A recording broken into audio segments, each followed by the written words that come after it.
Gaza को लेकर Hamas और इजरायल युद्ध को आज 2 साल पूरे हो चुके हैं। अमेरिका के शांति प्लान के बाद दोनों पक्षों में शांति समझौते पर बातचीत जारी है। इसको लेकर क्या नया अपडेट है, इस पर ये रिपोर्ट देख लेते हैं।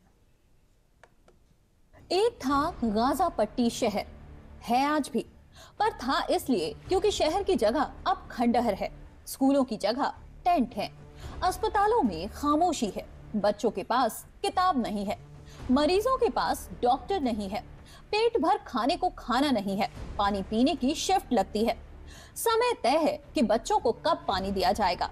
हर रोज माँ की गोद ही बच्चों के लिए आखिरी बिस्तर बनता जा रहा है। गाजा में कुछ बचा नहीं है, इंसानियत, मानवता और जिंदगी, ये 3 चीजें तो बिल्कुल भी नहीं बची। फिर भी दुनिया खुश है। शक्तिशाली देश हथियार बेच करके और पावरफुल बनते जा रहे हैं। कुछ देश जमीन पर कब्जा करके ग्रेटर इजराइल का परचम फहरा रहे हैं। पर सच पूछिए तो सवाल तो अब युद्ध का है ही नहीं। सवाल अब बच्चों की उन चीखों का है जो दुनिया सुनकर भी अनसुना कर रही है। सवाल रोती बिलखती इन आंखों का है कि आखिर दुनिया चुप क्यों रही अब तक। अंतर्राष्ट्रीय संस्थाएं सिर्फ मौत का तमाशा क्यों देखती रहीं।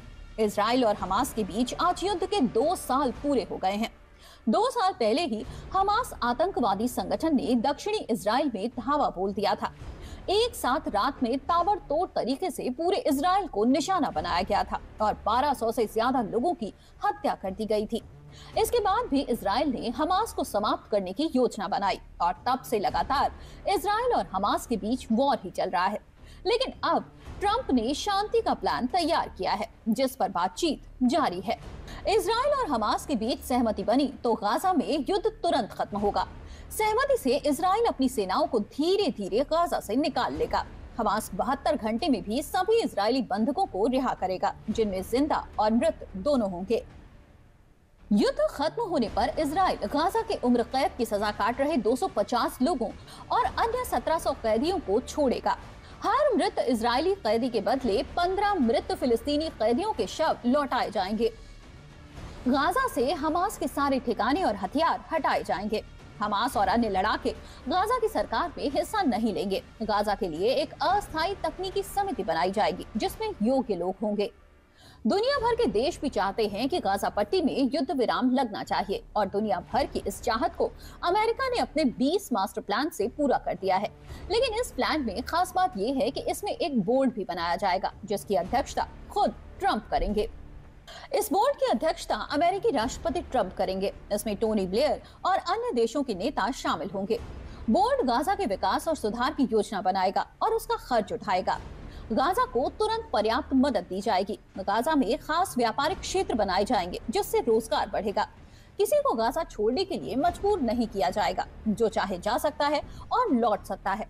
एक अंतर्राष्ट्रीय सुरक्षा बल गाजा में सुरक्षा बनाए रखेगा। सुरक्षा बल गाजा पुलिस को ट्रेनिंग देंगे और मदद करेंगे। इजराइल और मिस्र की सीमाओं पर सुरक्षा मजबूत होगी। युद्ध खत्म होने तक हवाई हमले और गोलीबारी रोकी जाएगी। अमेरिका के राष्ट्रपति डोनाल्ड ट्रंप ने इजराइल और हमास के बीच जारी जंग को समाप्त करने के लिए शांति योजना की पहल की है और अब दुनिया भर से ट्रंप के इस फैसले को समर्थन भी मिल चुका है। ट्रंप की शांति योजना को व्यापक अंतर्राष्ट्रीय समर्थन मिला है और शायद इसीलिए 2 साल से जारी विनाशकारी युद्ध के अंत की उम्मीद जगी है। अब दोनों पक्षों के बीच बातचीत को लेकर क्या अपडेट है, वो जान लेते हैं। अमेरिकी दूत स्टीव विटकॉफ प्लान को आगे बढ़ा रहे हैं। विटकॉफ और जेरेड कुशनर मिस्र की वार्ता में शामिल होंगे।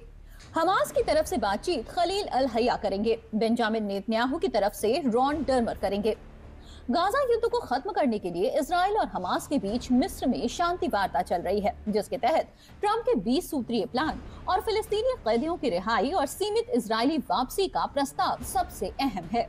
खबरों के अनुसार नेतन्याहू की दक्षिणपंथी सहयोगी पार्टियां पीस प्लान के खिलाफ हैं और विपक्षी नेता याइर लापिड ने सरकार को समर्थन देने की पेशकश की ताकि शांति प्रक्रिया को आगे बढ़ाया जा सके। हालांकि ट्रंप ने सोशल मीडिया ट्रुथ पर एक मैप भी जारी किया है, जिसमें ये दिखाया गया है कि इजरायली सेना पहले चरण में कितना पीछे हटेगी।